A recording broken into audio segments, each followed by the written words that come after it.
You are putting it on Facebook Live also on our BIMTech? Yes, sir. Yes, sir. Okay.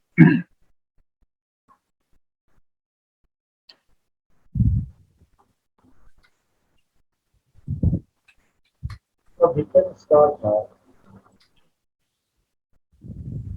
So I should start once live is seen. Okay. So good morning, viewers. A warm welcome from BIMTech and India Insuretech Association in this leadership talk series. India Insuretech Association is the industry body of all the Insuretech ventures operating in India. And the very purpose of this particular platform is to become a voice of the industry.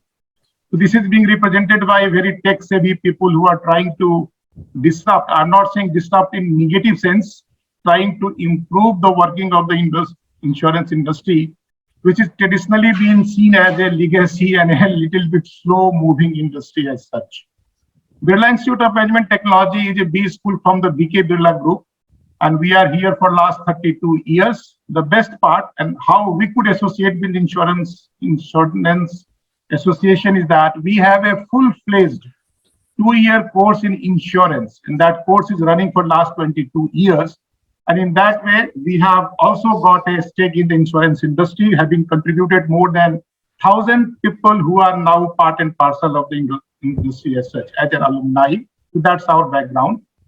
For the last 5, 6, 7 years, there are 2 words which are making really a great round around the industry 4.0 and also digital disruption. Everything is happening because the computation power has gone up. All of us are well connected with them, not only with internet, landline, but also by the mobile technology. Data analytics, data science is taking a new height, and all these things coming together is giving something which is really great for the industry, and industries have started taking benefit out of it.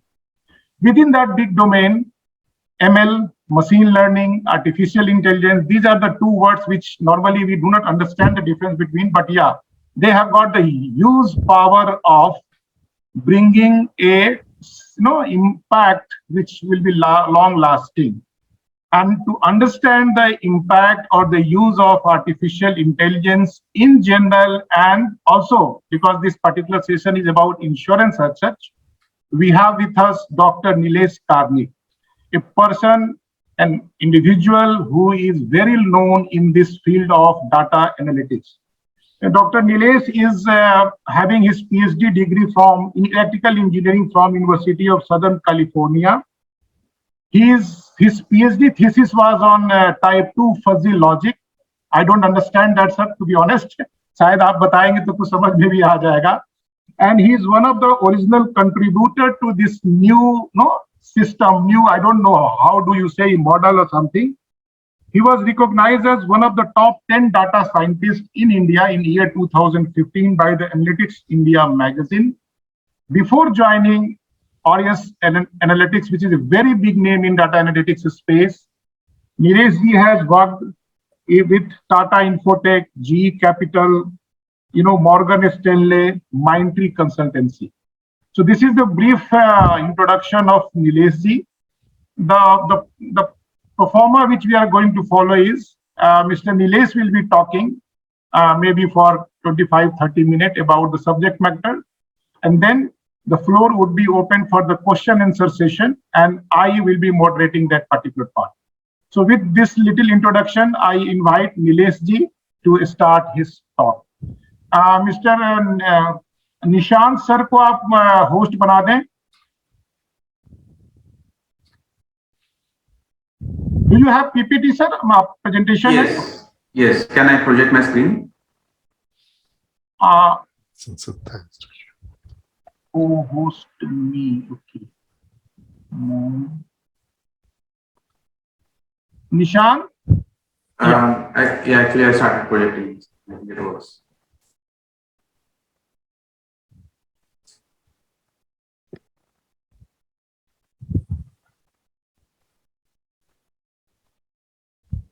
Yes, sir. Your PPT is visible to us.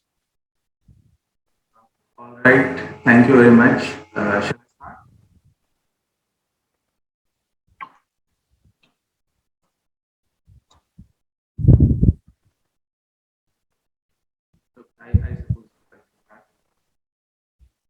So, thank you, Professor Pandey, for all the nice words, kind words, and thank you, Bimtek and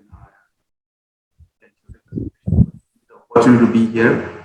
Um, I'll, just say briefly. So, as you can see, I'm working with Auris Analytics in the field of data science. I look after the data science operations, and I've been with them for a while. And through them, I've had I think, fair share of interaction with the insurance industry, and we have been using, analytics and AI and machine learning and so on for the insurance industry.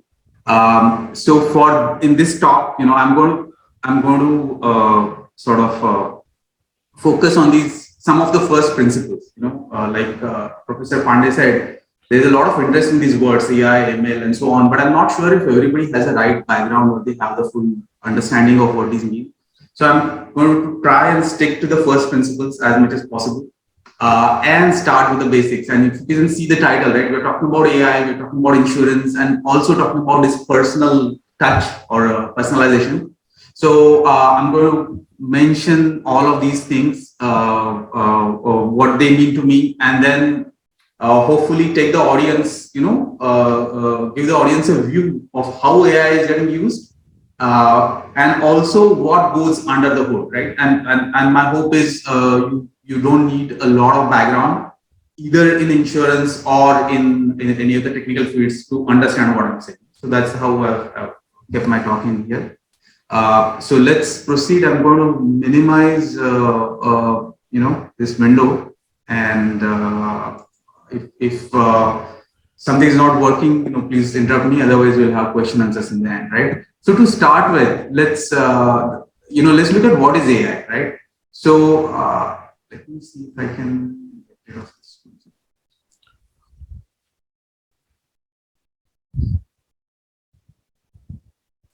I hope my screen is properly visible. Maybe the title is a little blocked here, but that should be fine. Let's start with what is AI. Right? We see a lot of, I think it's like, AI means a lot of things to a lot of people. But very simply speaking, the way I look at it is AI is a theory in development of computer systems, meaning teaching a computer how to perform a task, which normally requires human intelligence. And there's also a little bit of qualification. What I mean by human intelligence is, things like visual perception, which means if we go there, let's see what it means. Visual perception means, ability to understand images, ability to understand videos, identifying objects, movement, and so on. Yeah. There's also understanding of human language, right? How we speak. Now it may be understanding of written language, maybe understanding of speech. And it's not just understanding, it can also be extended to something called NLG, which is natural language generation, responding in human-like language. So you feel as if a human is responding to you. Okay, but beyond that, there are multiple other things, right? So there's learning from experience. Humans can learn from experience. Similarly, computers can learn from historical experience. And in the computer world, historical experience information is typically in form of data, right? They also, we can also give them the ability to generalize, which means, if they have seen 10 different things or 10 different scenarios, they know how to interpolate between them or extrapolate, generalize. Also the ability to adapt. That means if you learned something over a period of time, if the environment changes, if the history changes, then you should be able to adapt. That's the idea. Okay. So, and finally, decision making, which means learning whatever you learned from data, which we saw earlier, right? Being able to use that along with expert knowledge, combine different pieces of knowledge, resolve conflicts, and so on, right? So that's a very, I think, broad view of AI. It's not a closed-ended definition, as you can see. It is still open. Everybody can probably interpret and what they would call as AI or not. But I think it serves as a yardstick to understand what we mean by AI, right? It's teaching a computer to behave like a human in some sense. Okay, and I think there's no general or there's not much development in terms of like generalized AI. but we look at specific tasks and see how a computer can do a task well, which normally a human is able to do that, right? Now with that, let's go forward, right? So let's look at what is, I said personal touch, right? So what do I mean the personal touch in insurance? For that, we need to go back in time a little bit. And when I say a little bit, I'm saying, something like 20, 30 years. So it's something like early 90s. And I believe, a lot of people in the audience may not be old enough to probably remember what happened then. Just take my word for it right now. So how did, in those days, in India, you did not have a lot of choice of insurance companies. And a lot of things happened to insurance agents. But, that situation, I find it easy to explain, how that personal touch is coming in. So what does an insurance agent do? Even now, the insurance agent probably at a very high level does something similar. Right? So they get leads or prospects. They work on those to onboard some of them as customers. Let me just bring up my pointer here.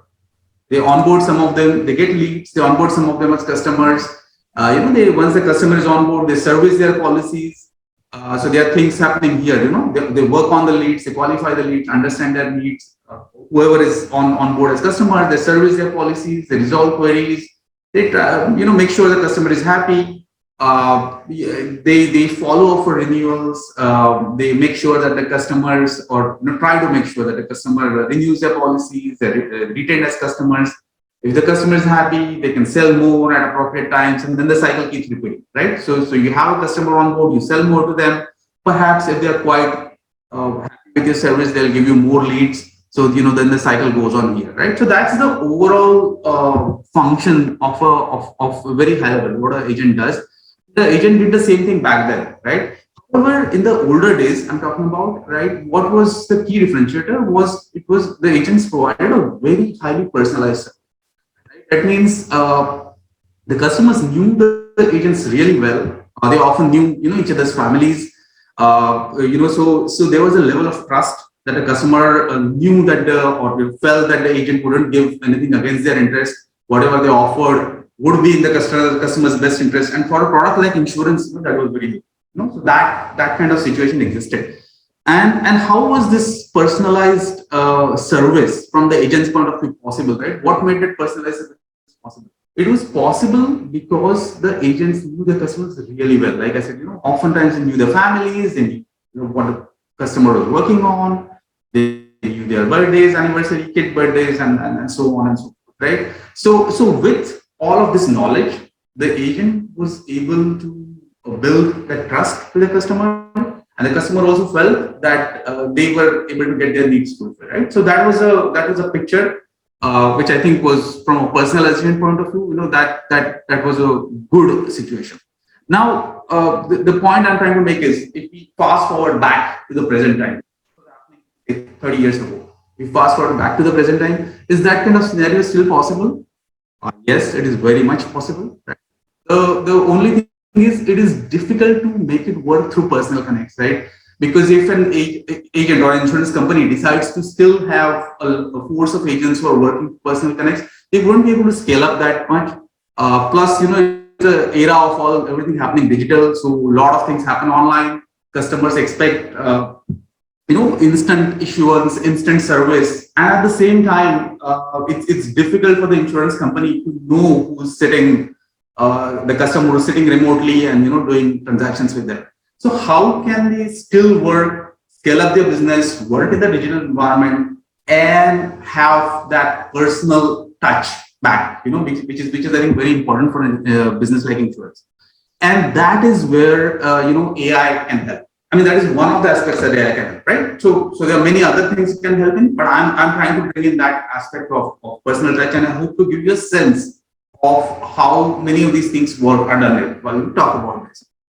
So let's go back to the same old diagram, right? The same diagram that we were looking at a few minutes ago. I spoke about it with regards to an agent at that point. Now let's see at a high level, an insurance company's point of view, insurance point of view, right? If we disregard for a moment complexities such as the different channels and so on, they will still more or less do the same thing. So they have prospects, some of which onboard as customers, and the customers are serviced, and sometimes they renew, sometimes they don't. Some customers buy more, the cycle continues. Sometimes the companies are able to get more leads from the customers as well, and that cycle continues. So it's exactly the same diagram as I was showing you earlier, right?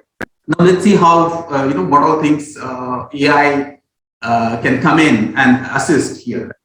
I've got some of these boxes on, and I'm going to walk you through these points to give you a sense of what a human being would do, and how they would approach a particular situation, and something similar that would be handled by an AI-powered system. So that's the format I'm going to follow. Okay, and we'll go into these boxes in a little bit of a non-linear fashion. And when I say non-linear, I'll tell you what. So if you see lead qualification, this first box, right? So basically, what we're saying is at the lead stage, when there are a lot of new leads, a lot of new prospects, AI can help the insurer qualify and identify which are good leads, which should be followed up with, which shouldn't be followed up with, which are higher value leads, and what kind of product recommendations they can be given. Right? Once they come as customers, understanding their sentiment, and then trying to see whether they can renew or not. Now, if you see what is underlying here, there's some amount of prediction happening even in the first box when we see lead qualification, and we'll get into that. Right? Then there's more prediction happening here on the right side. When we are saying will you be able to renew? Will you be able to get the customer to renew their policies or retain the customer? So there's predictions happening at multiple points. Then there's product recommendation. At the lead stage, we have product recommendation here. Once the customer is on board, still to sell them more, you will probably need to suggest an appropriate product. So there's product recommendation here as well.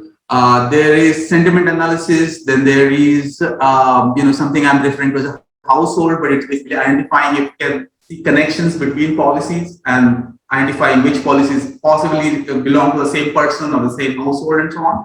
And then there's this prescription, which I'm calling a prescription for personalized communication. So how does an insurer communicate with a customer in a way that a customer feels that the insurer knows them really, really well? That's the personalization. So so now to come back to this, I'm going to give you a sense of what happens under the hood as well, right? So let's go into these boxes and some of these key points in this. So when I see, and predict, like I said, prediction is going to come in a few different types or a few different places. So let's see what I mean by prediction here and how AI helps prediction. Okay, let me just take a moment here. There are a few chat messages. Okay, yes. What do I mean by prediction here, right? So if a lot of people might have heard us saying, which this kind of appears to be a humorous statement, but this is prediction is difficult, especially if it's about the future. Okay, and it appears to be partly humorous, but there's a good amount of truth in that, and I've just put the first part of it here to say that prediction is difficult, right? See the very, if you take a step back, right? If you think about the whole situation, when we say that AI is about teaching a computer something that requires human intelligence, that means we are letting or teaching a computer to function like a human being. Why do we need prediction in here, right? Can a human being predict? None of us know what's going to happen in the future, right? I don't think any VR model or any model understands or knows what's going to happen in the future. So we don't really do a prediction in that sense. However, we can guess what's going to happen in the future. We can make a very good educated guess about what's going to happen. So if you see the statement, let's say if, again it's a human being who's like an insurance agent or somebody in the insurance company, and they're looking at a particular individual customer, they can get a sense of how the customer is going to behave in the future based on their past actions, right? So let's say if you have a customer who's with you for 5, 6, 7 years, and you notice that every time the customer pays just like a day after the due date, then your best guess is even for the next link, you will probably the customer is going to follow the same thing, right? So basically, what we're doing is we are looking at the customer's past behavior, and I've plotted some of these points here to show, a very simple cycle of something like of an insurance policy. So there's a policy issuance, there's some kind of queries, there's a renewal cycle which is happening at periodic intervals. Sometimes there are claims, sometimes the satisfaction surveys, and so on. So if an individual person is looking at it, they can use this kind of pattern of a person's behavior and make a guess of what's going to happen in the future, right? So if I want to predict at a certain point of time what's going to happen in the future, I can use all the information that I have at till this point, and then make the best guess. I can also look at similar customers who's or to this one, and how they have been behaving to see what is likely to happen. I can also look at certain macro factors which can impact everyone. So in like the COVID situation, maybe everyone's behavior changed a little bit. So those kind of factors can also come in. So all of these things can be done by a human individual, and we can more or less teach the same thing to a computer, right? So here I'm showing this wherever this icon is shown, I'm trying to say what an AI pod system can do. So again, for that system also prediction is difficult. However, we can teach the system using AI techniques to do something similar to what how a human would approach the prediction problem, right? The difference here is now, because we are using computers, we are using some of these algorithms that let us look for a lot of complex patterns in data. So the cycle I showed you in the previous slide, was very simple, just shown one policy. If we make it a little more realistic, one individual person can have multiple policies with you. So if you look at what is happening in their journey, the insurance also, you see a lot of riffraff. And it's difficult to analyze something even slightly more complicated, for a human individual. However, we can teach computers to do that. So again, if we want to make a prediction at a certain point of time, let's say that before the renewal is approaching, we can model the customer's behavior in the past, and the computers can learn patterns, repeating patterns in the past, and use them to predict the future. Similarly, other customers with similar profiles, macro factors can also be considered. I think with AI, we can also ensure that the models adapt to changes in the environment. They are able to adjust to changes in the environment. Something like pre-trained models is also possible, which means in the human world, you can learn from an expert, and then you can use your own slight on that expert knowledge to create your own knowledge. Something like that is also possible, which cuts down the training time or a lot. So this is what is happening whenever we see prediction. Something like this is happening in the backend. So there are typically machine learning algorithms, typically supervised algorithms, which are learning based on the past history of that customer and of other customers, and using that knowledge to extrapolate in the future. Okay, so that was about prediction. Now let's go back to the picture that we're looking at. So that prediction is happening in multiple places, so which I thought it was good to look at the prediction in the first, as the first box. Now let's get into this lead qualification part. How would a human approach, when they have certain prospects that they need to sift through and see, whom to offer insurance or not? Probably, they'll first check if the lead is already in their lead, or somebody from the lead's household is already in their portfolio. They will try to guess whether they're likely to purchase or not, whether they're high value customers or not. They might do that based on their address, source of lead, and so on, and try to think of a product, the right premium to offer to that customer. Well, something similar can be or will be done, can be done in an AI pod system as well, right? So the first part, right, and let's look at it step by step. The first part I said is you could probably check whether the lead already exists in them or somebody from their household. Now this appears to be like a simple thing, right? You could just check their phone number or name or something like that. However, in practice, this is not as trivial as it sounds, which is where it's also in the I'm putting it in the realm of AI aspects where we're using human intelligence. Why is this task not so easy? Because even in your portfolio or in the lead space, if you're unlikely to have, or sometimes you may, but often you are unlikely to have unique government IDs like PAN or Aadhaar. Okay, so you have to rely on things like names, phone numbers, and so on. Names may be written with varying spellings, especially in India with abbreviations. Uh, Age proof, even if you have age proof available in your customer portfolio, sometimes they are non-standard age proofs, only the year may be visible. Sometimes even on proper age proofs, the same person may have two different age proofs with different dates. Maybe rare, but that's a possibility. Addresses can be written very, very different ways, right? So it's very difficult to, if you tried that, to compare two addresses, but just by querying, like a database query or something, because addresses can be written in very many different ways. Then, even if you're comparing phone numbers, it's possible that in some cases, I'm saying some intermediary, when I say agent here, some intermediary might have put their own phone number against a customer. So it's difficult to guess whether it's the same customer's phone number or it's somebody else's phone number, who's representing them. And then the sheer volume of data, right? The customer databases available with the insurance companies are large, lead volumes are also high. So just managing all of that is difficult.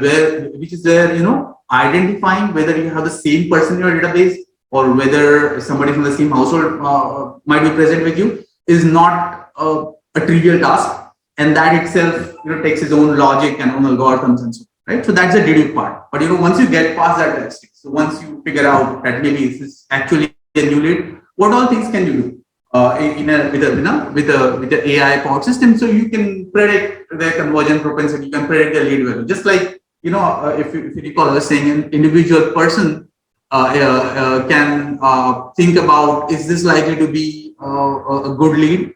You can do certain predictions using similar techniques that I spoke about earlier. Now, if these are leads, if you want to predict for a lead, it's ideal if you have lead history stored with you. If not, then you have to do some extrapolation with your customer database that you already have.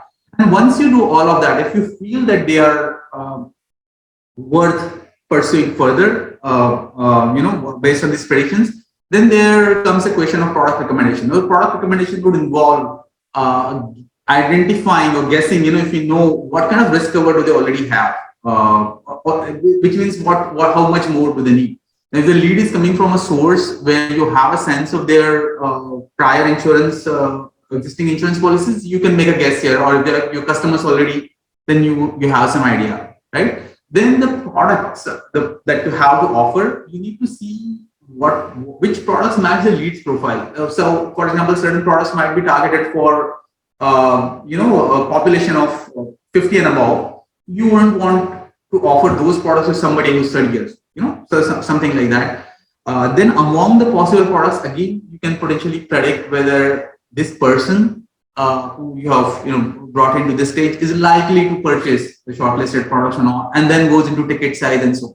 But so the point is, there are predictions happening even at a lead value. You can have predictions written at a bunch of places. You need some domain knowledge on top of those predictions, to make an appropriate product recommendation to the lead, and that is how you finally, so that's the assistance that you can get in terms of qualifying the leads and product recommendation. And as you can guess, this is not an exhaustive list. I'm giving you a sense of what is easily possible. As more could be done, but once you get a sense of this, I think you can think more and extrapolate further. So that's so we saw what's happening at the lead stage. We already saw about prediction and product recommendation, right? Now let's look at this part about the sentiment. When I say understanding customer sentiment, it sounds simple enough. It's like ensuring that you understand whether your customer is happy or not. Now, again, if you look at an individual agent, if they look at person interacting with the customer, you can very well understand what the customer is telling you. So if the customer tells you that they are not happy for ABC reasons, you obviously can understand their feedback. You need to act upon it, obviously, but you understand their feedback. The key point there, in the sentiment analysis part, or I won't call it sentiment analysis, understanding the customer part is there are a lot of people who don't tell you actually what they directly feel. Now, in this case, what will happen, in case of a human interacting with the customer? So that human agent or whoever is interacting with the customer, they will still try to find clues to what the customer feels. Even if the customer doesn't tell you directly how they feel, right? So based on the customer's behavior, you can find some clues. So you can get a sense of whether they're happy or not, right? Now, the similar something can be done with an AI powered system as well, and is being done. We are doing those things. So one is language processing, the understanding the language part of it, where a feedback is given, something like a free form, text or speech or so on, where the customer is telling you something. But if they don't tell you anything, right, then you can still use your knowledge.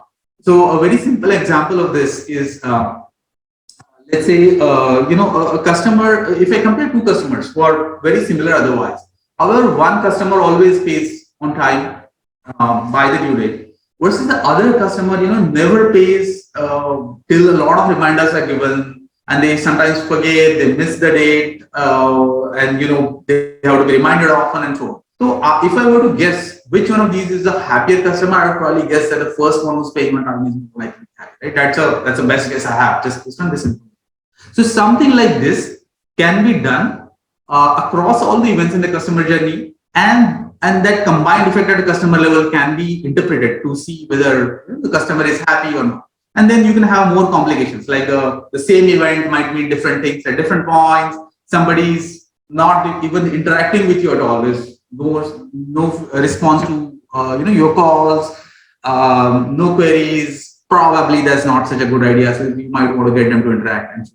But so the point is, with AI, you can do again a lot of human-like reasoning and try to understand a customer sentiment, much better and beyond what the customer is indicating to you with direct feedback.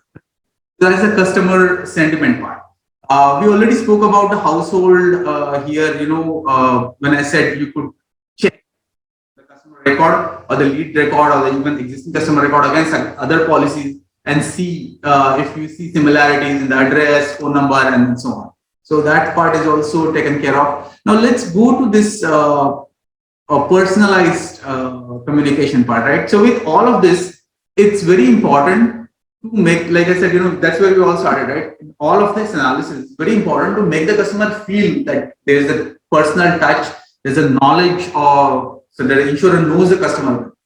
Now, for that personalization, right, how would an individual approach that, right? So they would reach out to the customer at their preferred time. So remember the agent example, if they knew the customer personally, they would try to restrict their interactions to a preferred time. They would have details of their interaction history handy when reaching out to the customer. They will, if there are any open issues raised by the customer, they will try to address those issues before attempting to sell something to the customer. If a complaint is repeated, they will try to resolve at a high priority. They will remember special occasions like birthdays, anniversaries. And something similar can also be done now in an AI powered base, right? So again, based on the policy information, we have certain information about like birthdays and so on. So those can be kept track of. You can have, when a customer service agent or executive is speaking to a customer, you can enable them by giving like a quick view of all of the customer interactions handy. Again, if the system is able to keep track of all of the customer raised issues and interactions, then we know where certain issues open when talking to the customer. So those can be attempted to be closed quickly. If there's a repeat complaint, again, if you are really tracking the customer closely, we know that this customer has complained about this one before. So repeat complaint can directly go to a senior executive, to be handled quickly.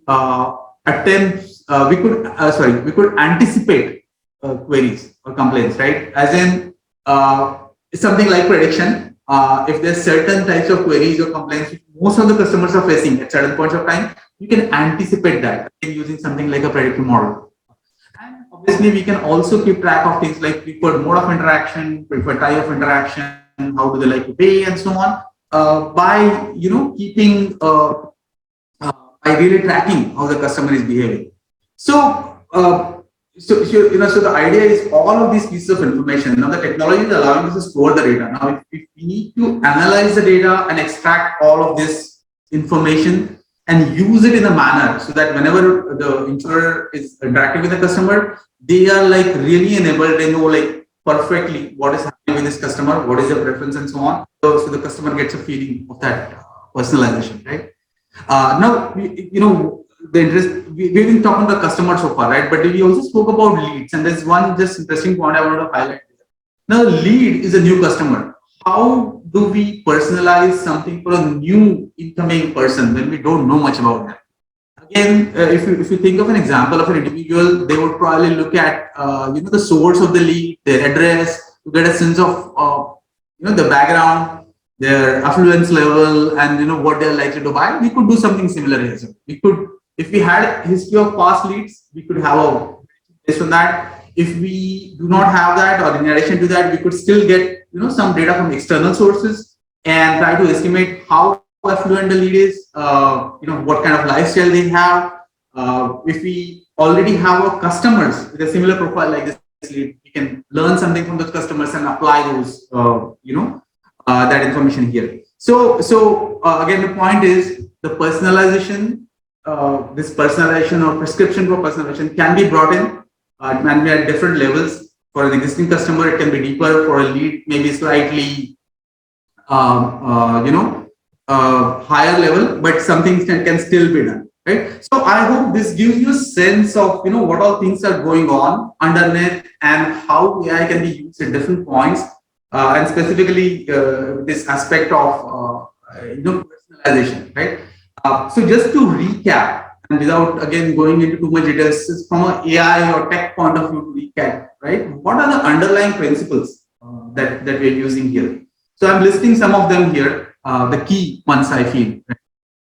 One is for all of this to succeed, right? The first principle is maximizing use of available data. So we are using whatever data we have available, interactions, phone calls, this, that, structured, unstructured, all of it, and trying to make maximum use of it to come to to make our models successful or to make them more effective.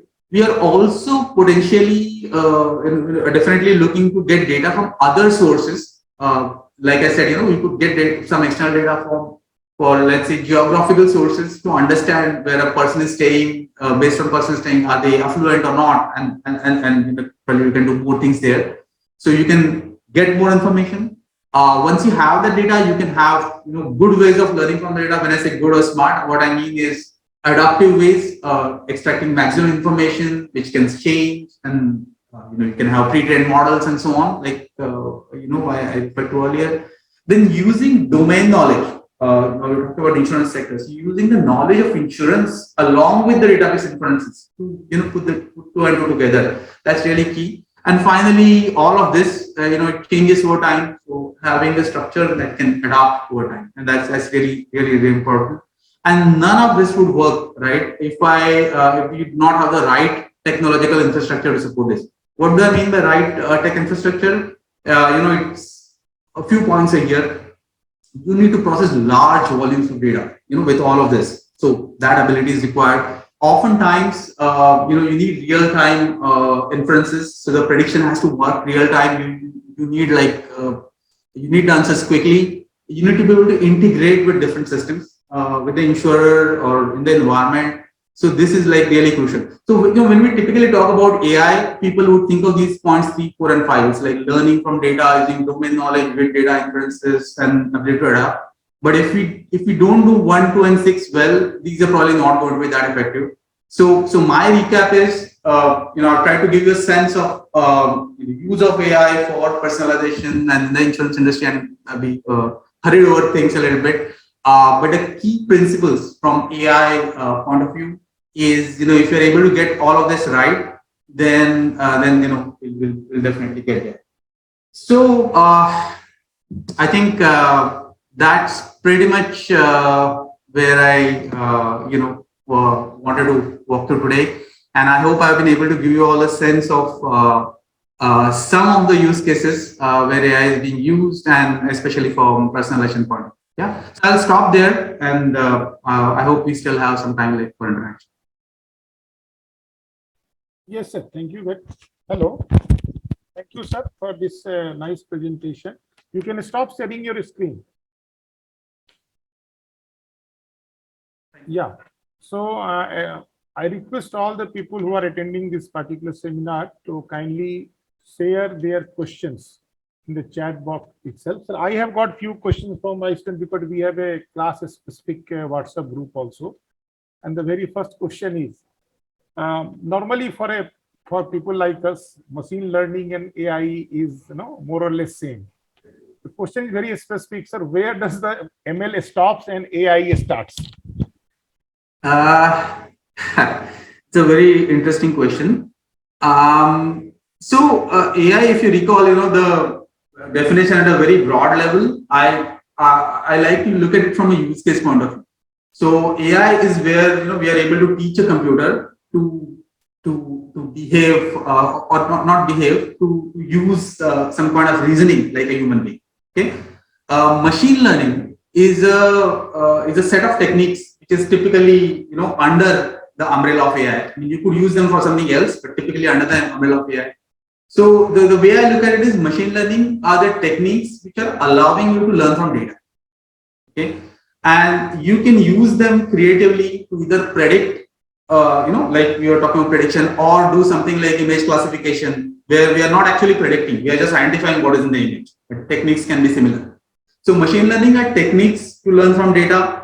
AI is like a higher, level umbrella, which is using these techniques and perhaps more, and putting them together to teach a computer to do certain tasks like a human. I mean, that's how I would look at them. So I hope that gives a sense of how my perspective is. There's a question from Manisha, our student, sir, and I'm reading that particular question.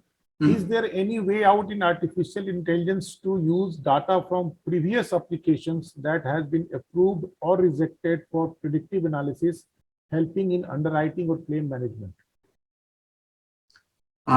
Yes, it's a good question. So if I rephrase the question is, can we use information from previous applications which were approved or rejected? Yeah. Yes, very much possible. And in fact, it's already happening. We already are, we and I'm sure others are as well, are using that. So, so if we look at the underwriting workflow, right? When you have an insurance proposal coming in, then the underwriting process happens and the policy happens. So in this in between time, once you have the insurance proposal coming in, you can have something like a predictive model, which is working at that stage.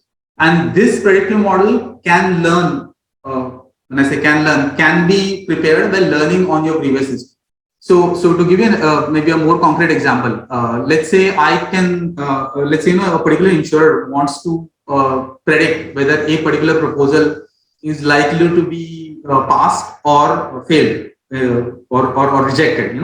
Very simply speaking, I could actually look at the data of their proposals over the last 2 or 3 years and train a machine learning model on top of that to understand what type of proposals are getting passed and rejected, right? And we could use information which is available in the proposals. We could probably use some environmental information as well.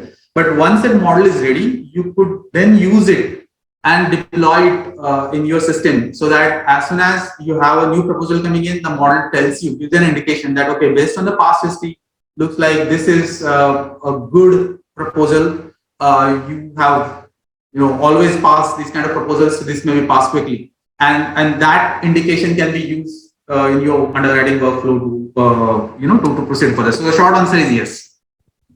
So there's a question from Mr. Praveen Krishnan, and I think he needs a little bit more elaboration because your presentation was very general in nature. Perhaps he wishes to know some real life cases where this kind of retention or predicting the behavior of the customer is being used in insurance industry?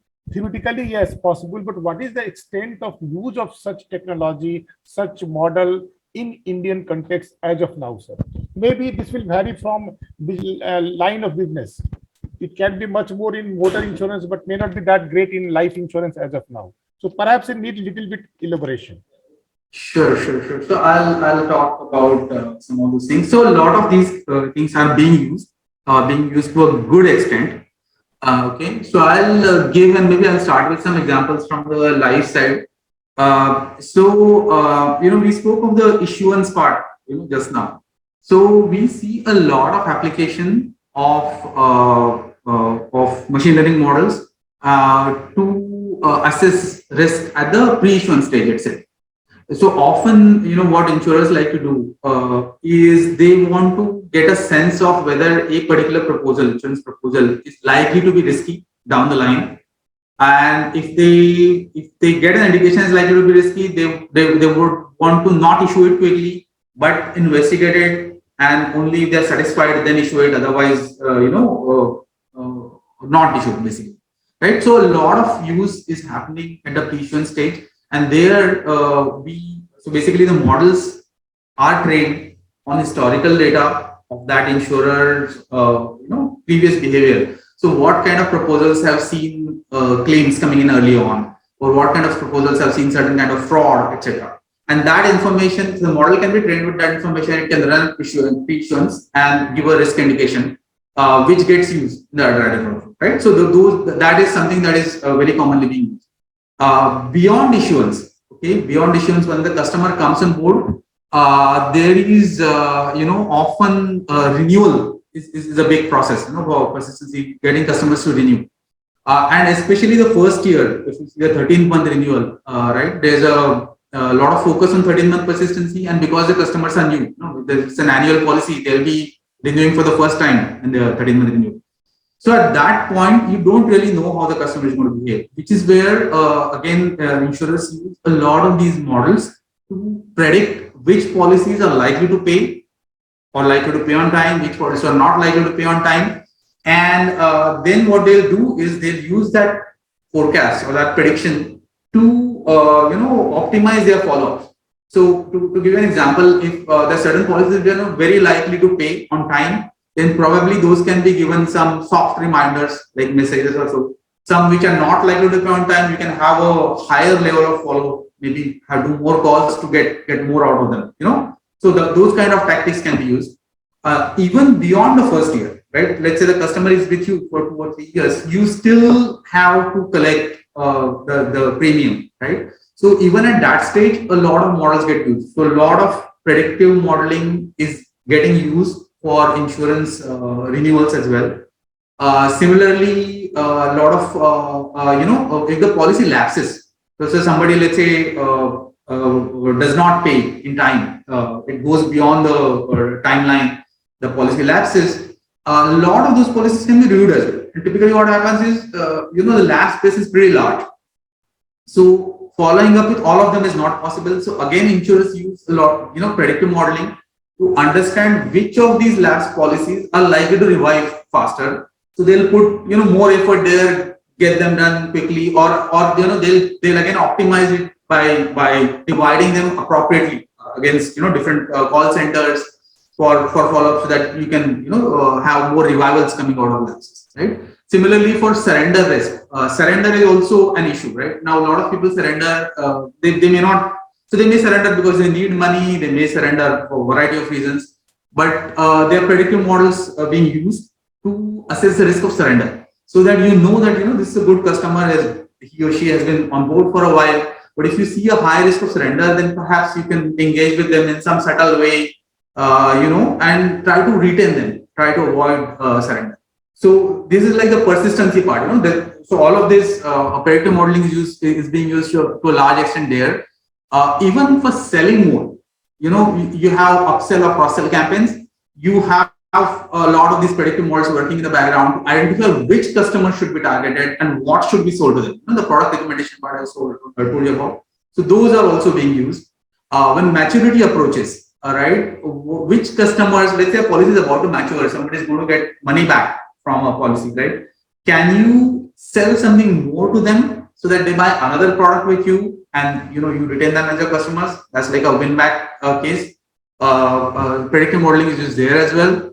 Even for claims, right? When there's a large volume of claims, you might want to have something in place which indicates to you which claims are likely to be fraudulent, or risk of where there's a risk of fraud versus where there isn't. Where there isn't, you can settle them quickly, make the customer happy. Where there is, you can probably hold them off, investigate further. So again, you can optimize your effort. So predictive modeling is getting used in a lot of cases, even for advisors and agents, to make them more productive, to see if we get the correct good profiles of agents on board. Predictive models are used for other lines of business also, motor, etc. Renewals, they are used a lot. So I hope it gives you a sense. So there's an entire life cycle. Predictive modeling is being used in a lot of cases, and even in India, it is being heavily used. This is how I would put it. That's great, sir. One question coming from Pratik Kaushik, and he's asking very simple question, because you talked about the data structure, and in Indian context, things are not that great because of our past legacy. So his question is very simple: how AI can help in life insurance underwriting specifically?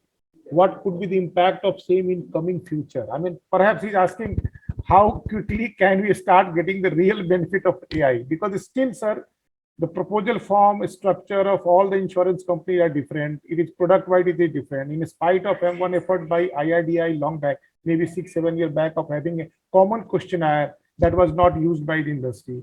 So अभी भी जो data generate हो रहा है industry में, it is not in a standard form. It is company specific, product specific. Then how are you going to relate it? And then coming for underwriting, we need data from outside agencies also. No? Maybe bank financial statement, maybe date of birth, maybe health data. So how quickly we can start getting this real benefit of AI? Okay, so I'll put it this way, right? I have already seen AI helping a lot in the underwriting stage.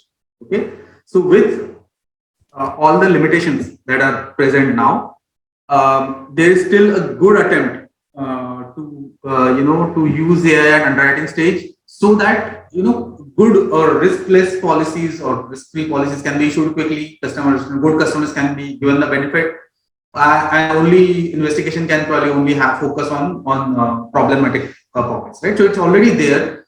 The points about standardization, etc., are true. But I'll tell you how we have been working.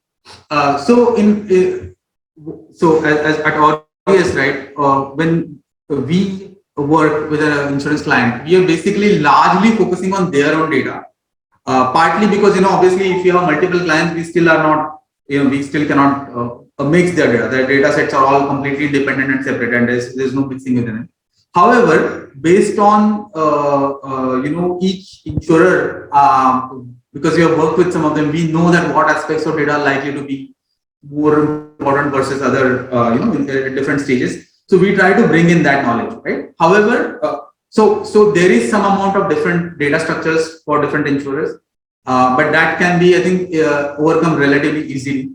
I think what would help going forward, right? So while this is being used, what would help going forward is that there's more collaboration to share some of the data that you don't have access to. So something like IIB and IRDAI mentioned, right, that it's already there, and there's some attempts to share information across insurers. I think the better that happens, it's more useful for everybody. So that if there's a bad case in one place, right, everybody else quickly comes to know about it. There's already mechanisms that exist, but from what I understand, there's maybe scope for improvement there. So that kind of collaboration, is going to make things better. That is one. Secondly, for the external part, even now there are certain external sources which are where we can get data from. So like the example I gave, some of the address or geo-specific data. However, that's quite limited in India. If you see outside India, US and all those, there's a higher proliferation of data providers, I think maybe that situation will come to India also slowly. And I'm saying, legally given data, not like, taken without anybody's permission. So with more sharing across companies and better availability of these other data sources, things will improve. But I would say that, the industry is already benefiting a lot from the use of AI. We will just see it going, even better in the coming years. Okay, sir. So we are approaching time. This is the second last question. I always keep last question for myself. So this is a contrarian question coming from Mr. Vivek, my student only. So we talk all goody about AI ML. What he's asking, what are the risk factors which can affect underwriting using AI ML big data technology? So he's asking about the risk coming from the use of this technology itself. It's a good, interesting question. Very interesting question. So, see, I'll talk about risks in general and the points we need to be aware of. And they will apply to underwriting. Maybe they'll apply to other cases also. Maybe underwriting they'll apply a little more. If you recall, right, when you are learning from data, there's always a talk of historical data, because if I'm making a decision now, I can only look at what happened in the past, and I can learn from that, and I can try to extrapolate that in the future.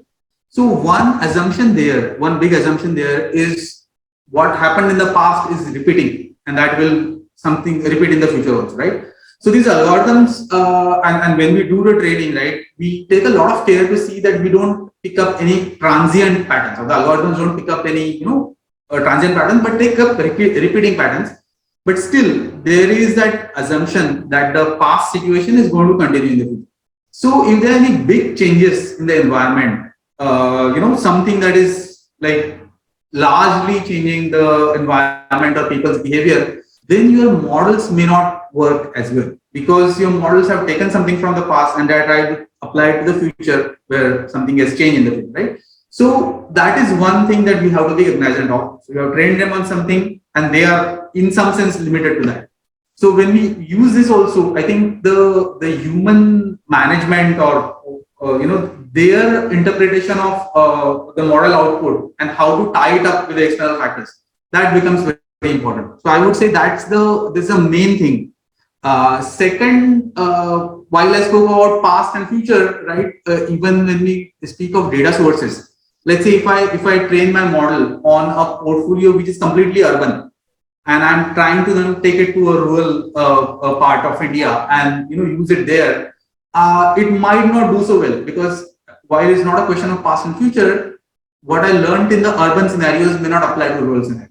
So I think the person who's using this, or training this and also using this, needs to be cognizant of what has the system learned, where has it learned from, and what may be the pitfalls. At a very high level, that's a main point. And if you focus on it, I think it will give you a lot of insight. I believe there is one more question, sir.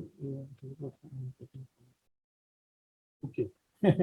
Okay, AI is the future, but sir, how will we tackle the problem of people losing job because of the same? Is there a solution? Which one? You know what? Actually, I think there will be more of a transformation of jobs rather than losing jobs. Because if you think about even all the aspects I said, right, we are not, at least what I spoke about, we are nowhere saying that what a person was doing, now what a computer will do. We are saying a person who's going to interact with the individual customer is still a human being, but the AI powered system is giving that human a lot of information, a lot of insight, so that they can deal with that customer as if the customer knows. Feels that the insurance company knows about them, right? So I think the risk of losing jobs due to AI is not such a big problem. The roles might change, so rather than being very technical or manual things, the people's jobs might change to using a tool which is powered by AI, right? So that's how I would put it. So I wouldn't worry so much about job loss, in short. So now the last question coming from me, being a faculty and audience, majority of the audience would be my students only. So what is your message to the students looking at the future of insurance industry? What kind of skill sets they are supposed to acquire, though they are coming from different background, commerce, engineering, humanities. So what kind of skill sets they require to sustain and grow in the industry as such? So the last advice to my students, sir. Sure. So I would say, in the insurance industry now, just like something similar to happen with technology. Now with AI coming in, if you know the strengths, what AI can do for you, when I say AI, ML, what these things can do for you without even understanding what is going on inside, I think that is going to help. So whoever is in a managing position or a non-technical role, they need to understand how these technologies can help them, how they can do certain jobs for them.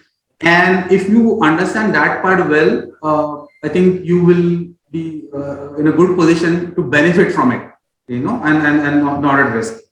Again, that's a very short answer, and maybe I can, interact more also. I've given my email address here, sir. I think a lot of people wanted to connect, you all included, so that could be shared. Would you like to recommend few courses like we hear about Python and R? I mean, basic, so that they can build upon that. Some of our students have started doing it on online channel also. I don't. Recommendation from your side to make. Okay, so let me do this. I'll take some time for this, and maybe I'll revert with some recommendations. Okay, sir. On email. Yeah. Okay, sir. So with this, sir, already we have crossed 1 hour time, which you had consented and you had given to our student. That's it. Thank you very much, sir, for this particular presentation and talk. This is just the beginning, and we are having this kind of series of talk from other people also. You also are the 6th in the series. And thank you very much, even India Insuretech Association, for making this thing happen. I mean, this is BIMTech is conducting a series of seminars. Parallelly, even National Insurance Academy is doing similar kind of effort. Thank you, Seema ma'am, for your continued support. You have always been there to attend our seminar. And I hope. Thank you, sir, for extending this invitation. And it was really very informative and insightful. Thank you all. Thank you everyone for having me here. And thanks, sir, for a wonderful presentation. I really enjoyed watching this and listening to all the questions and answers. So thank very you, informative. Sir, Thanks a lot, sir. And India Insuretech Association, as well as from all my students attending this particular seminar, and all viewers, all attended as well. So thank you very much. Now we thank you. Yeah.